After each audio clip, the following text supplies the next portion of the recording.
नमस्ते। आज हम चर्चा करने जा रहे हैं is matter around us pure, second unit of science in class ninth. इससे हमने 3 पार्ट में शूट किया है, तो पहले पार्ट की हम चर्चा करेंगे। मैं डॉक्टर एस के शर्मा जी के पॉइंट स्टडी में आपका स्वागत करता हूं और हमारी टैगलाइन है be update in your life. सबसे पहला टर्म आता है मिक्सर। मिक्सर क्या है? It is a material made up of 2 or more than 2 components pure substance such that each component is distinct in itself. Mixture are of 2 types. Mixture 2 या 2 से ज़्यादा component से मिलकर बना हुआ जो मटेरियल होता है उसे हम बोलते हैं मिक्सर। मिक्सर 2 प्रकार के हैं, होमोजेनियस एंड हेट्रोजेनियस। आप डायग्राम में देख पा रहे हैं कि होमोजेनियस में दोनों कंपोनेंट्स का जो रेशियो है दैट इज सेम एवरीवेयर, लेकिन हेट्रोजेनियस में ऐसा नहीं है। इन दोनों का अंतर देख लेते हैं जरा। It is mixture in which different constituents have been mixed uniformly and these components can not be separated from each other easily. इसमें क्या है कि जो आपके दोनों कंपोनेंट्स हैं उन्हें इस तरह से यूनिफॉर्मली मिलाया गया है और इस तरह से मिलाया गया है कि उन्हें एक दूसरे से अलग नहीं आ सकता है। जैसे आप चीनी को अगर पानी के अंदर अच्छी तरह घोल लें, पूरी तरह से घुल जाए जब, तो क्या होगा? दोनों का मिक्सर बन गया, 2 कंपोनेंट है लेकिन उन्हें एक दूसरे से फिर अलग नहीं किया जा सकता है आसानी से। हेट्रोजेनियस में क्या है? It is A mixer in which is not uniform in composition and different components forming it are not mixed uniformly and these components can be seen easily. They can also be separated from each other easily. इसमें क्या है कि इसमें दोनों जो components हैं या 2 से ज़्यादा जो कंपोनेंट्स हैं उन्हें यूनिफॉर्मली मिक्स नहीं किया गया है और उन्हें एक दूसरे से अलग भी कर सकता है और उनको देखा भी जा सकता है। जैसे आप गेहूं में बाजरा मिला दें तो वो हेट्रोजेनियस मिक्सर है, आपको गेहूं भी दिखेगा और बाजरा भी दिखेगा, लेकिन गेहूं के आटे में बाजरे का आटा मिला दें तो वो क्या हो जाएगा? आपका होमोजेनियस मिक्सर बन जाएगा। आप पूरी तरह मिक्स कर देंगे उसको। तो एग्जांपल देखें, sugar solution with water homogeneous में है। सॉफ्ट ड्रिंक में आपको मालूम है कि आपकी शुगर भी रहती है, आपका पानी रहता है और कार्बन डाइऑक्साइड भी रहती है। Air soda, water, vinegar. Water में आप देख सकते हैं कि वाटर होमोजेनियस मिक्सर है, उसमें कौन मिला हुआ है? चलो वो कंपाउंड है, उसमें आपका मिला हुआ है हाइड्रोजन एंड ऑक्सीजन। विनेगर और इसका एग्जांपल है शुगर एंड सैंड मिक्सचर। अगर हम चीनी को रेत में मिला दें, paint, milk, wood, ink, blood, ये सभी कैसे? हेट्रोजेनियस मिक्सर हैं। सॉल्यूशन को समझने से पहले हमें कुछ टर्म समझने होंगे। पहला टर्म है सॉल्यूट। ये solute is a substance which is dissolve in another substance. ऐसा सब्सटेंस जिसे किसी दूसरे में घोला जाता है, डिजॉल्व किया जाता है, उसे हम बोलते हैं सॉल्यूट, जिससे घोला जाता है। चीनी को घोलते हैं हम किसमें? पानी में, तो चीनी है सॉल्यूट और पानी है सॉल्वेंट। जिसमें घोला जाता है वो होता है सॉल्वेंट। ये solvent is liquid that dissolve A solid, liquid और गैसीय सब्सटेंस इन इट। कोई भी लिक्विड जिसमें एक सॉलिड को घोला जाता हो या लिक्विड को घोला जाता हो या फिर गैस को घोला जाता हो। जैसे कुछ लोग क्या करते हैं, जो कोल्ड ड्रिंक पीते हैं तो कोल्ड ड्रिंक में पानी मिला लेते हैं, या कुछ लोग क्या करते हैं, ऐसा भी करते हैं कि लस्सी घर पे बनाते समय उसमें थोड़ा सी छाछ या मठा मिलाते हैं, तो जो आपका दही है वो उसमें बन जाएगा सॉल्वेंट और जो छाछ आप मिला रहे हो वो उसमें बन जाएगी सॉल्यूट।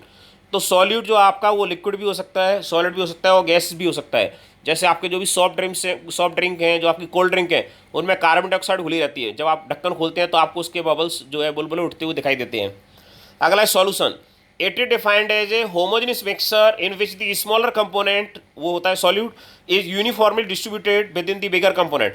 ये ऐसा होमोजेनियस मिक्सर है जिसमें एक स्मॉलर कंपोनेंट को यूनिफॉर्मली मिलाया गया है बिगर कंपोनेंट में, सॉल्वेंट में। आप देख पा रहे हैं यहाँ पे कि पानी आपको नजर आ रहा है फिगर ए में और शुगर भी नजर आ रही है। बाद में शुगर और पानी को यूनिफॉर्मली मिला दिया गया तो आपका सेकंड में आपको दिख रहा है सॉल्यूशन। यूनिफॉर्म मिक्सिंग हो जाती है, होमोजेनियस मिक्सर बन जाता है, तो उसे आप बोलते हैं solution. Property of solution. It is homogeneous mixer. चीनी को पानी मिला दिया, होमोजेनियस मिक्सर है। या पानी को कोल्ड ड्रिंक में मिला दिया, दूध में पानी मिला दिया, ये होमोजेनियस मिक्सर है आपके। सेकंड पॉइंट है particles of a solution can not be seen with naked eyes because of their very small size, generally in the range of 1 nanometre. जो सॉल्यूशन के पार्टिकल्स हैं उन्हें आप नग्न आंखों से नहीं देख सकते हैं क्योंकि उनका साइज बहुत छोटा होता है। जनरली जो साइज होता है वो होता है 1 नैनोमीटर के बराबर। और आपको 9th क्लास के बच्चों को पता होना चाहिए कि 1 नैनोमीटर बराबर होता है 10⁻⁹ मीटर। नैनो शब्द आएगा, अगर नैनोमीटर लिखा हुआ है तो आपका 10⁻⁹ आ जाएगा। अगर इसे नैनो सेकंड भी लिखा होता है तो 10⁻⁹ सेकंड हो जाता है ये। तीसरा पॉइंट है solution does not scatter light because of small particle size, so path of light is not visible in a solution. अगर किसी सॉल्यूशन से आप लाइट को गुजारेंगे तो लाइट का पाथ उसमें विजिबल नहीं होगा क्योंकि इसके पार्टिकल इतने छोटे होते हैं कि वो लाइट को स्कैटर नहीं कर पाते हैं। अगला है process of filtration can not be use to separate particles of solution. आप फिल्ट्रेशन के द्वारा उन्हें अलग नहीं कर सकते। जैसे आप चीनी को अगर घोल दें किसमें, पानी में, तो फिल्टर करके चीनी और पानी को आप अलग नहीं कर सकते अगर वो पूरी तरह घुल चुकी है तो। If solution is left undisturb particles solution will not settle down, so solution is always stable. अगर आप सॉल्यूशन को थोड़ी देर छोड़ भी दें तो उसके पार्टिकल्स सेटल डाउन होने वाले नहीं हैं कि नीचे चले जाएंगे। आप चीनी पानी में घुलिए तो ऐसा नहीं होगा कि जो पानी में घुल चुकी है चीनी वो धीरे धीरे नीचे चीनी फिर से फॉर्म होकर नीचे बैठ जाएगी। तो ये स्टेबल फॉर्म होता है, इसमें आपके जो सॉल्यूट के पार्टिकल्स हैं वो सेटल डाउन नहीं होते हैं चाहे कितने भी लंबे समय तक इसे छोड़ दिया जाए। Property of solution, it is homogeneous mixture, ये हम डिस्कस कर चुके हैं, ये लेफ्ट स्लाइड जो हमारी स्लाइड है वो रिपीट हुई है। अगला है कंसंट्रेशन ऑफ सॉल्यूशन, किसी सॉल्यूशन के कंसंट्रेशन को हम कैसे व्यक्त करते हैं। In a solution ratio of amount of solute and solvent can be varied, जो सॉल्यूट और सॉल्वेंट का रेशियो है वो वेरी कर जाता है। जैसे चाशनी के अंदर शुगर की मात्रा पानी की तुलना में बहुत ज़्यादा होती है शुगर की क्वांटिटी, लेकिन नॉर्मल जो शिकंजी बनती है उसमें चीनी की क्वांटिटी पानी की तुलना में कम होती है। तो ये वेरी करता है हमारा रिक्वायरमेंट क्या है। Depending upon the amount of solute dissolve in solvent, solution is of 4 types. कितना सॉल्यूट घुला हुआ है सॉल्वेंट के अंदर उसके आधार पर सॉल्यूशन 4 प्रकार के होते हैं। पहला डाइल्यूट सॉल्यूशन, दूसरा है कंसेंट्रेटेड सॉल्यूशन, तीसरा है सैचुरेटेड सॉल्यूशन और चौथा है सुपर सैचुरेटेड सॉल्यूशन। थोड़ा इनकी चर्चा कर लेते हैं। डाइल्यूट का मतलब है कि जब सॉल्यूट की मात्रा कम होती है, जैसे कुछ लोग जो है वो कम चीनी खाते हैं तो कम चीनी मिलाते हैं किसके अंदर, पानी के अंदर, तो डाइल्यूट है। मतलब सॉल्यूट की मात्रा सॉल्वेंट की तुलना में क्वांटिटी कम है तो उसे बोलते हैं डाइल्यूट सॉल्यूशन। लेकिन सॉल्यूट की क्वांटिटी सॉल्वेंट की कंपेरिजन में ज़्यादा है तो उसे बोलते हैं कंसनट्रेटेड सॉल्यूशन। कंसनट्रेटेड अपेक्षाकृत गाढ़े होते हैं और जो डाइल्यूट होते हैं आपके वो पतले होते हैं।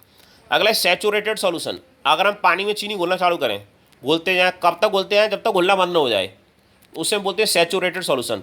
मतलब ये सॉल्यूट की क्वांटिटी के कारण सैचुरेट हो चुका है। आप चीनी घोलते जाइए घोलते जाइए घोलते जाइए, एक लिमिट ऐसी आएगी उसके आप फर्दर चीनी नहीं घोल पाएंगे, तो that is the saturated solution. फिर है सुपर सैचुरेटेड सॉल्यूशन, अगर आप उसी पानी को गर्म कर दें तो आप उसमें और चीनी घोल पाएंगे, जो चाशनी बनती है आपकी, तो फिर आप उसमें लगातार घोलते जाएँ, फिर वो फाइनली घुलना बंद हो जाएगी गर्म में भी, तो उसे आप बोलते हैं सुपर सैचुरेटेड सॉल्यूशन।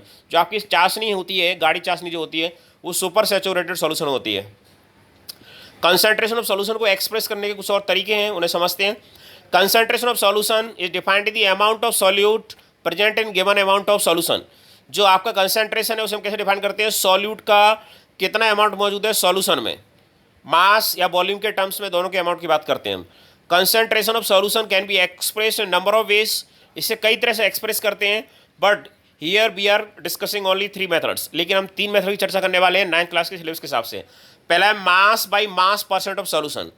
तो mass by mass percent of solution क्या होता है, mass of solute upon mass of solution into 100। Solute का कितना मास हमने मिला है उसको डिवाइड करते हैं किससे, सॉल्यूशन का कितना मास है, और 100 से डिवाइड कर देंगे तो हमें 100 से मल्टीप्लाई कर देंगे तो हमें मिल जाएगा mass by mass percent of a solution. दूसरा mass by volume percent of solution. पहला मास ऑफ सॉल्यूट, जैसे चीनी आपने गोली उसका मास ले लिया, अपॉन वॉल्यूम ऑफ सॉल्यूशन, पानी कितना है उसकी वॉल्यूम ले ली, इंटू 100, ये आपका है mass by volume percent of solution.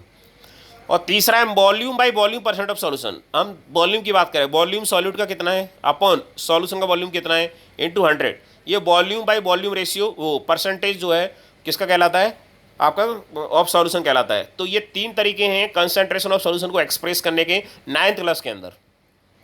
अब है suspension, it is a non-homogeneous mixture in which solid particles do not dissolve in bulk of the medium but they remain suspended. Particles of suspension are visible through naked eyes. Particles are large enough to settle down.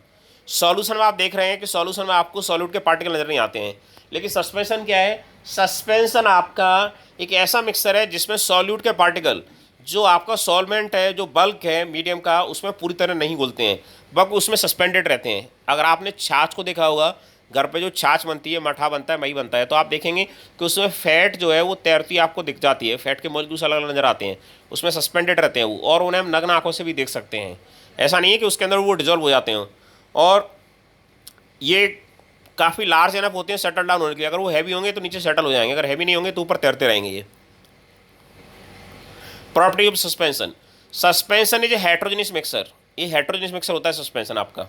इसका मतलब है कि uniformity नहीं होती है किसमें, आपके solute और सॉल्वेंट का जो रेशियो है that is not same everywhere, वो हर जगह आपका समान नहीं रहता है। जैसे बूंदी का रायता बनाते हैं या जलजीरा बनाते हैं, तो जलजीरा में या बूंदी के रायते में बूंदी ऊपर ज़्यादा तैरती रहती है, वो सेटल डाउन नहीं होने वाली नीचे, और नीचे बूंदी कम रहती है, तो होमोजेनियस मिक्सर नहीं है वो वहाँ पे। Particles of suspension can be easily seen by the naked eyes, नग्न आंखों से हम इसके पार्टिकल्स को आसानी से देख सकते हैं। जैसे आप जब नींबू को निचोड़ दें अगर पानी के अंदर, तो उसके मॉलिक्यूल्स नींबू के आपको उसके अंदर तैरते हुए दिख जाते हैं। या जीरा डाल दें छाछ के अंदर, तो जीरे के मॉलिक्यूल्स आपको नजर आते हैं। अगर आप थोड़ी देर छोड़ भी देंगे तो जीरे के मॉलिक्यूल नीचे आके शटर डाउन हो जाएंगे, उसकी तलहटी में बैठ जाएंगे। अगला है path of light through suspension is clearly visible because beam of light is scattered by the particle suspension. अगर आप इस पर टॉर्च से लाइट डालेंगे तो जो लाइट का पाथ है वो आपको सस्पेंशन के में पूरी तरह से स्पष्ट दिखाई देगा। क्यों? क्योंकि इसके पार्टिकल्स इतने बड़े होते हैं कि वो लाइट को स्कैटर करते हैं, इसलिए उसके पाथ हमें स्पष्ट रूप से नजर आता है। अगला पॉइंट है suspension is left undisturb then particle solute will settle down, that's why suspension is unstable. अगर हम सस्पेंशन को छोड़ दें, जैसे हमने आपको उदाहरण दिया कि आप जो है छाछ के अंदर मठा के अंदर जीरा डाल रहे हैं, तो क्या होगा अगर आप उसे छोड़ दें तो धीरे धीरे करके क्या होगा, वो नीचे सेटल डाउन हो जाएगा। या पुदीना का रायत वो बनाते हैं, शरबत बनाते हैं, तो पुदीना के पार्टिकल्स भी नीचे सेटल डाउन हो जाएंगे यहाँ पे। इसलिए सस्पेंशन जो होता है वो अनस्टेबल होता है। Particles of solute can be separated from suspension bye simple process of filtration. हम फिल्ट्रेशन के द्वारा इसे अलग कर सकते हैं। जैसे आप देखें कि अगर आप दही को कपड़े में बांध दें तो धीरे धीरे क्या होगा, दही का पानी उसमें से निकल जाएगा और उसके जो पार्टिकल्स हैं वो कपड़े में रह जाएंगे। तो सिंपल फिल्ट्रेशन है, कपड़ा एक फिल्टर की तरह काम करता है, तो हम उसके पार्टिकल्स को अलग कर सकते हैं। सस्पेंशन के पार्टिकल्स को किसके द्वारा कर सकते हैं? सिंपल फिल्ट्रेशन के द्वारा अलग कर सकते हैं। अब है colloidal solution. It is a mixture of particles spread uniformly throughout the solution. In comparison to suspension, size of particles is smaller, so colloid appears to be homogeneous, but it is actually heterogeneous mixture. आप देखें यहाँ पे आपको तीन diagram नजर आ रहे हैं। Suspension के जो पार्टिकल्स हैं सॉल्यूट के वो बड़े होते हैं साइज में, कॉलोइड के अपेक्षाकृत छोटे होते हैं, और सॉल्यूशन में तो यूनिफॉर्म मिक्स हो जाते हैं तो दिखाई नहीं देते हैं।